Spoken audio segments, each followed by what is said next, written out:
Hello, I am Mantastic and Fantastic, and today I'm going to be reviewing the Beach Rare Machine collab that is coming to North America and Europe tomorrow.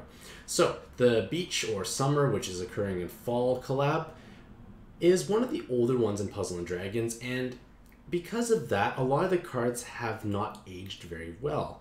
And by that, I mean they've become somewhat more obsoleted by power creep. While they may have been potentially significantly stronger in the past, the fact that this has come several years in a row means that these cards are falling behind if they don't actually have buffs or changes or new evolutions. And because of all that, it can be a little challenging to justify the magic stone usage when rolling. However, what used to make collabs very strong or desirable in the past was value at the bottom, because the bottom rolls are technically more common, and if you had good value at the bottom, it made it so more players could justify rolling in the hopes of getting something good, but the consolation prize is strong at the same time. Unfortunately, Gung Ho is starting to go the direction of creating collab cards that are unbelievably powerful, rare, unique, and unable to replicate or mimic from the rare machine. And those cards are obviously only available at the very top. So now there is a higher pressing need to roll collabs, because before it adds some dimension and diversity to your box, now it adds a totally new aspect that you could never replicate or mimic whatsoever. And for myself personally, I don't like that direction, because I only have a few I have very few magic stones to begin with, and they're stretched very thin already, and having to that need to roll collabs is also challenging for the average player at the same time. But regardless, this video will be going over all of the cards in the collab that are here currently, what are their pros and cons, as well as analyzing the 3 new ones that have been released. So at a glance, we have quite a few cards at the top of 8-star bases, 7-star, 6. We have a couple 5s and some at the 4. However, the distribution of what is good or bad is not necessarily as friendly as we had hoped. So in S tier, we obviously have an 8-star, 2 7-stars, but amazingly enough, in the A tier, we actually have a 4-star card. And that's actually great, because that's going to be kind of like the saving grace for this collab overall if you don't own Beach Goemon, in that it's worth rolling to acquire him because he's just so powerful and effective. However, then we go back to the 8-stars, and then we don't see any 4-stars until the C tier, and then there's obviously more 4-stars and both 5-stars in D. So this is a little alarming, because there's only one low rarity card that's of great value, and the rest are just mediocre to bad overall. And then of course Pancake has thoroughly reviewed and analyzed the swimsuit quality of each character. This is totally, definitely not the reason why you should be rolling as to how pretty the card is, but then again, we are playing puzzles and waifus, not dragons. Take all these with a grain of salt. So an 8-star base, we have Beach Mirror. So in terms of pros, they can still clear content as a leader. Like, they still are technically just as powerful, if not more powerful, of new cards available now as they were on their debut. They also have the lowest cooldown to produce 6+ hearts from a given board, and that's important later on. And then she also comes ready to use. Unlike Miru, who has a very complex evolution tree, Beach Miru is ready to use from the get-go. You roll her, you have something strong and powerful right away. Unfortunately, how strong she is has greatly diminished over time. She's become somewhat outdated as a leader because the Heart Cross meta has fallen heavily out of favor. And that is because Heart Cross teams have to obviously dedicate a section of the board to the cross, which makes you have less overall combo count.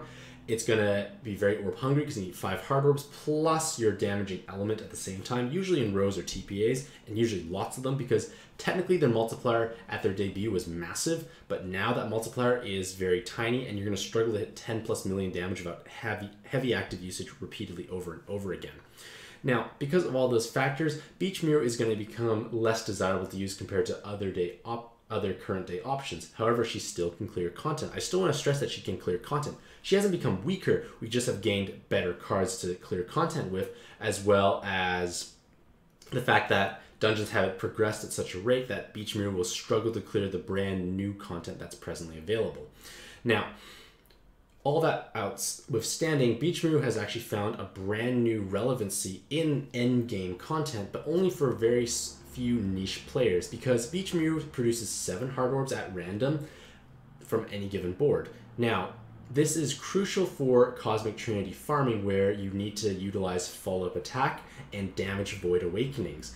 And with 6+ orbs of an off color, you make the board one color of your choice, basically of your, say your Yogg, you make it all yellow, Inahime makes it all red, and then you pop Beach Mirror.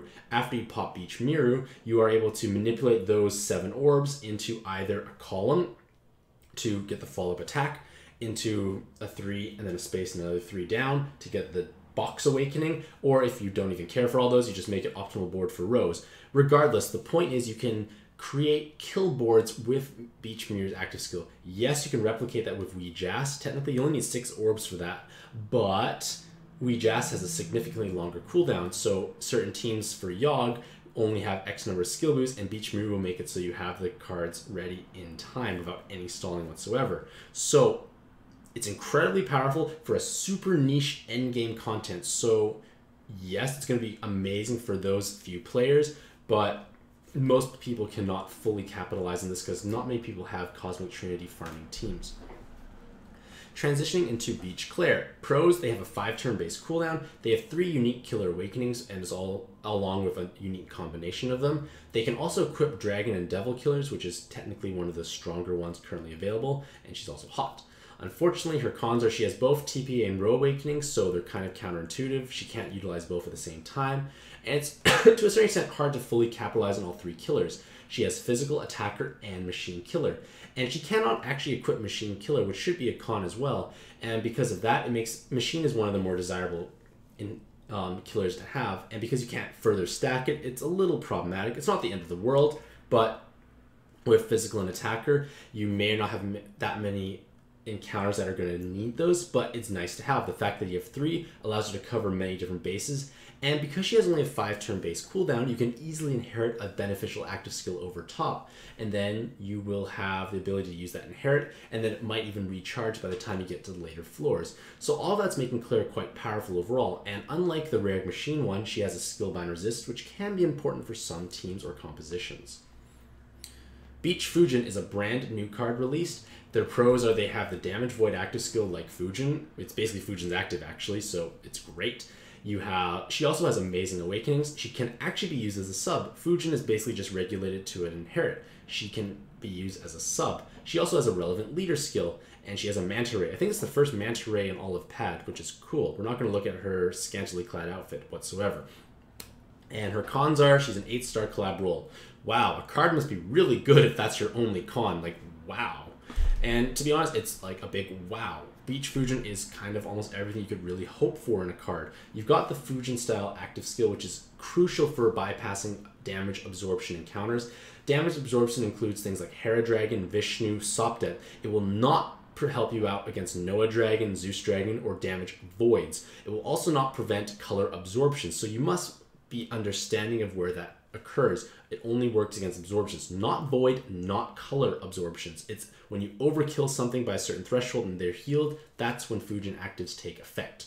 So the thing of Fujin is, it is a very powerful card, but it's gatekeep behind a 6-star Godfest exclusive. Of course, another alternative is a super rare collab roll, but again, Beach Fujin actually has merit because Beach Fujin obviously has a relevant leader skill. It does hit a respectable multiplier along with damage mitigation. Useful, but she's probably going to be more appealing as a sub because she has 2 7-combo awakenings, which is very rare and incredibly powerful. She has 3 time extend awakenings, as well as the new Team RCV, as well as 2 skill boosts. So she's going to be a perfect fit on basically any combo-based team because of the fact that she deals significant damage with double 7 combos, all this ample time extends, and the fact that you have Fujin as the base active skill is important because yes, you can inherit Fujin around, but if you can use them as a base card, you're going to have a much better time because you have to wait even less. You don't have to wait for that base card to charge up. You can just use Fujin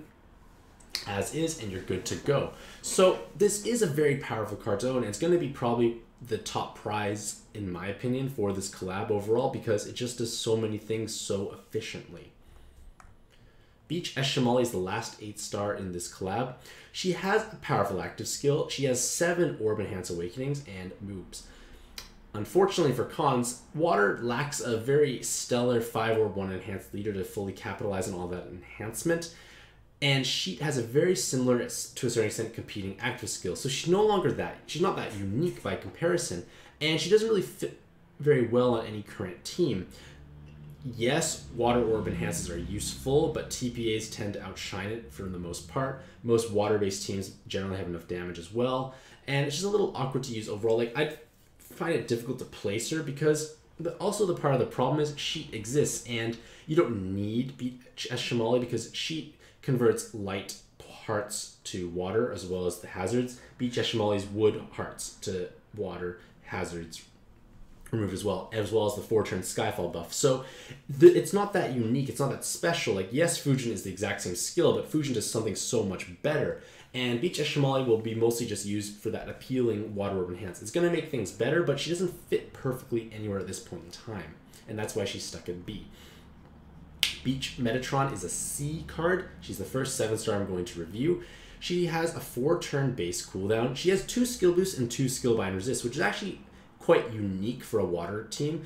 Like, water cards, generally speaking, have very little skill boost, so having 2 can be useful. Having a 4-turn base cooldown is also useful as well because it can save you time bringing an inherit skill up. Unfortunately, it's basically just light Metatron in a swimsuit. You can see that as a pro, but it's also a con because it's light Metatron. It has no offensive awakenings. It's got a very lackluster base active skill, so she's not accomplishing very much.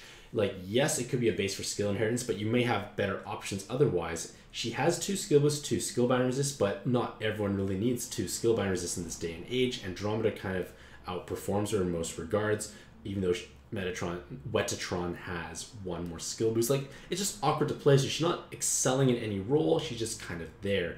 And it's like Light Metatron, and Light Metatron's been kind of a meme. She was kind of cool for a while for New Evolution, then we realized it's not that great. And this Beach Metatron doesn't even have a powerful leader skill, unfortunately. Now we come to Beach Sonya. She has a B ranking. Basically, her pros are 2 turns haste with a bicolor board. Unfortunately, it doesn't really fit well on any meta team. Like, yes, bicolor boards can be helpful, but wood and water doesn't fit that well on many teams. Like, combo-based teams generally have dark and light mixed in, so it's not hitting those ones. Blue Hunter, Blue Sonya kind of works as well. Like, it's not that helpful in that sense. And generally, I find Reune boards more powerful because you get healing at the same time. And it's just a little awkward. So we're going to focus on her 2 turns of haste, which is very unique and powerful. So with 2 turns of haste, it can allow you to recycle back active skills that you used beforehand. So that can be pivotal to certain farming aspects. The fact that you can recycle back up an active skill that was used beforehand, and that's going to be kind of a shining factor. So you get the double turn haste with a potential for a kill board. Useful, but doesn't really fit that well at this point in time, but it's still powerful overall. And in all honesty, you can use her as a sub on those mono wood teams or even mono water teams if you're really desperate. Beach Pandora is also a B. She's basically a TPA oriented Pandora with the non-awoken / reincarnated active skill. And she has the very unusual healer killer awakening. Not much applications at this point in time, but hey, it's a killer, why not? Unfortunately, the rare machine Pandora is usually the superior option or choice because of higher weighted stats and the haste associated with their active skill. Like, this Pandora does have 2 TPAs, so it can be interesting on certain teams, but generally speaking, there are better double TPA options out there because we have things like Haku with 7 combos. So yes, Beach Pandora does work, but there are better choices for the most part, and her rare machine form of Reincarnated Pandora has massive weighted stats, huge health. Obviously, it's row oriented, so the TPAs are kind of like the opposite, but it's the weighted stats that can make the difference. And Beach Pandora is kind of like in the middle ground. She's not great, she's not bad, and that's why she's a B. Beach Artemis is another new card who debuts at S tier. Wow, surprise, surprise, new cards are S. Like, wow, who would have thought so? But she is the one of 2 cards in North America / EU that have the Color Absorb Void active skill. She also has a double orb changer associated with her active skill, as well as being a very valuable water sub overall. The cons are she's based like color absorbed voids are not in very high demand because off the top, like, the way color absorbed voids work is that you basically ignore if a boss is absorbing any combination of colors. You basically ignore that and you can punch through. So off the top of my head, the most notable and or dangerous spawns I can think of are Noah Dragon, Machine Hera, and the Puppeteers being somewhat lethal and or dangerous. However, they're all manageable to a certain extent. The 3x3 Box Awakening is usually better to avoid. Noah Dragon. Obviously, you have to wait for that color. It can be helpful, I guess. You have Beach Artemis, but then Machine Hera, just don't bring light or dark teams. Farming teams usually don't consist of light and dark anyways for her. Puppeteers, they're usually relegated to niche challenges. Sure, it's great to have, but it's not that crucial. So, like, it can help, but it's not as overwhelming. But because it's so rare, and the fact that it's not just a dead active skill is why she's S, because she has a double orb changer alongside of it. And with that double orb changer, she can convert hearts and fire to water, so it is powerful. So you have a fallback plan. It's not like Fujin where it's hit or miss. You still are hitting or hitting harder in that regards. So that's why Beach Artemis is powerful. She has beneficial awakenings. She can perform well as a mono water sub. So it's a good card and or inherit to have overall. We have now Beach Tachibana, which is another new card at S. Wow, power creep. Who would have thought? Tachibana has double 7 combo awakenings, and their active skill adds +2 combos with a board change at the same time. So she's basically an amazing combo team sub and or inherit if you're really desperate overall, which is incredible. Like, she's filling so many things at the same time. She has 2 skill boosts, and that is important for a lot of combo-based teams in order to have active skills cycled up in time. And in my opinion, she's a better volleyball player than Beach Lakshmi. So the cons are she only has 18 base recovery, which is a little disappointing. Maybe it's because she fell over and she can't really recover and get back up, but she's kind of returning the ball over the net, so she did make a recovery. Doesn't matter. And then the board change is a little awkward because it produces 5 elements with no dark orbs. So Anubis teams that have dark cards won't be hitting very hard, but if only Anubis is dark, it can be justifiable. But usually 5 elemental is a little awkward. Sometimes the boards are not as tidy as a 3 or 4 elemental, so combo count may or may not be in danger. But what is unique is that she has all the powerful awakenings, but they retain the double 7 combo awakening with the +2 combo count, unlike the Rare Machine forms. Because Rare Machine Tachibana, in order to gain all the sexy awakenings, you have to lose the +2 combo count for a damage mitigation component. So at Beach Tachibana, you have the 7 combo awakening as well as the +2 combo count of the active skill. So having the 2 together is amazing. So this is a very powerful card to have overall. Combo teams are going to be jumping for joy. And in theory, if you have cards like, let's say Scald, Waternay, even Lightning because it's water yellow, this can be useful because you're filling your team with a lot more heavy water cards. And Blue Hunter is obviously very happy because another blue heavy card with multiple 7 combo awakenings. Now we come to the 6-star bases, and Beach Urd has a tricolor board with hard orbs, but unfortunately she has no follow-up attack like the Rare Machine version of Urd does, as well as having a sub-slot that is relatively highly competitive because Rare Machine Urd gained follow-up attack awakening, which made her incredible. Beach Urd does not. It just stayed the same as it did for several years now, so she is lacking in those regards. Like, it's still powerful, but not as amazing. It was used to combo with Andromeda because Andromeda is such a staple on mono water teams. But we have new options of skill inheritance. We have other sexier wombo combos available. So Beach Urd can still fulfill a role. I do use mine from time to time on my mono water teams, but it's not as overpowering as it used to be just because it hasn't kept pace of power creep through updates. Beach Chester, their pros are 3 skill bind resists, but better options exist. We have Navi from Heroine, which they have 4 skill bind resists. I don't know why it says 3, but Navi has 4, and then the farmable Ragul has 5, so it makes Beach Chester obsolete. Navi has better awakenings. Ragul has 5, which is more in general, better stats as well. Beach Chester's just terrible. Like, it's not terrible. It's just horrible. It's not good, and also it's probably the ugliest card in the entire Red Machine. So that is definitely a big con overall. You want pretty girls, and you get him. Okay. Beach Mei. She has a unique tricolor board changer. It produces 3 elements that no one else can replicate, which is interesting. But unfortunately, it's lackluster as a sub, doesn't produce hard orbs, it does not keep up with power creep. We couldn't use her very well to begin with, and now several years later, we definitely can't use her very well. Like, things have not changed, except we have better options overall. The Chinese Celestials have haste now. They also have 7 combo awakenings, 1,000 weighted stats. Beach Mei has none of those. Beach Lakshmi is also a C. Technically, you can still clear a reasonable amount of challenging content with her, but we have far better teams options available at this point in time. She's inferior to Miru because she's vulnerable to binds, and Tachibana is a better volleyball player overall, so what good is she now? I personally own a Beach Lakshmi on one of my accounts. I forgot which one because she's so irrelevant. I've never actually used her, so just bear that in mind. I guess for a new player who's never had very strong leaders, can gain something strong right out of the box or egg, so that can be beneficial, but we're really stretching it pretty far to find merit or value in Lakshmi. The 5-star bases, we have Korone and Fu. Their pros are Korone has a sweet cat riding whale door. Cons, pretty much everything else. They are absolute garbage. I would normally say garbage can. I don't even know I can say can. And the fact that I spent this long talking about them makes me sad inside because they're just so bad. Before, when diamond eggs did not exist, everything came out as gold, these would have really broken your heart. Now you'll know for sure that your hopes have been dashed as soon as you see the gold egg. 4-star base cards. So we have Beach Awilda. They have passive 25% damage mitigation versus water. That's a lot. It's used on cheese teams. Interesting.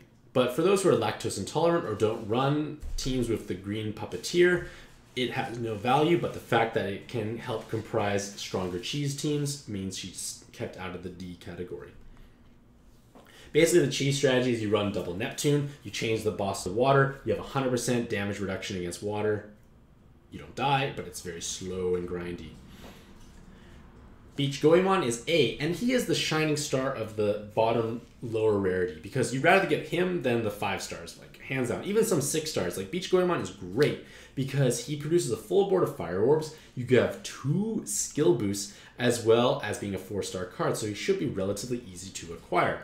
And his base active skill is 2 turns faster than Machine Goemon. Yes, I know Machine Goemon does produce a full board of fire with 2 skill boosts, but the fact that Beach Goemon is 2 turns less may make it so you have certain kill boards, especially for Inahime, set up faster for Cosmic Trinity because you need 2 less skill boosts overall. And that is the big shining appeal of Beach Goemon. Also, it's a good farming card to have for mono fire teams. Again, it easily outclasses Suture, I can't say their name, the farmable option because they only have 1 skill boost. Maybe if in the future he'll gain more, but until then, Beach Goemon will be an A card unless Suture becomes very powerful overall. And the only drawback of Beach Goemon is you're probably going to roll all the other 4 stars and the 5 stars before you get him. Beach Navi is a C. She has Co-op Boost Awakening, which means she gains 50% more stats when played in co-op. She has 2 skill boosts, which is very important because water teams seem to be lacking that. And she has a 5-turn base cooldown. And with that, you are able to easily inherit something over top. You have a relatively high statted card on your team with a short base cooldown. The main drawbacks are that she's only valuable in co-op mode because you don't get the stats if you play solo. And reincarnated cards have similar weighted stats overall, so she's technically being pushed out, but the fact that she has 2 skill boosts and only 5-turn cooldown can be critical for certain teams. She can act as a very powerful inherit for Grimjaws for button farming because she's on color at the same time. Beach Armadillo is sad in D. She has lots of Wood Orb enhances and 4-turn base cooldown, but with only 600 weighted stats, it's hard to justify her usage on any team in this current day and age. I know back in the day she was an alternative to Griffin as a Liu Bei farming sub. Basically, you inherit something on top of her, pop it, and then it charges up by the end of the dungeon provided it's long enough to provide a board enhance. Unfortunately, Liu Bei teams generally have enough damage already, so you don't need to bring Beach Armadillo whatsoever, especially if you're using reincarnated Liu Bei. He's going to hit for so much damage, like it's not necessary. You don't need her. And there are just better options overall for the most part, so it's a little awkward, and she doesn't really have a place at this point in time. So, in conclusion, the Beach Raid Machine does introduce 3 new and incredibly powerful cards, which are amusingly all S tier, thanks to power creep. Unfortunately, this rare machine is quite top heavy, except for Beach Goemon being the shining star in the 4-star tier. So it can be worthwhile for players who have dedicated fire farming teams to chase Beach Goemon, because he can make your lives significantly easier if Machine Goemon is out of reach, and or you need to have the active skill charged up 2 turns faster. So let me know what you think about this collab overall in the comments below. How much do you plan on rolling and or spending, if that is applicable? And what do you hope to acquire in your budget? Hopefully you all have a fantastic day. I wish you all the best of luck in your own pad adventures, and happy puzzling.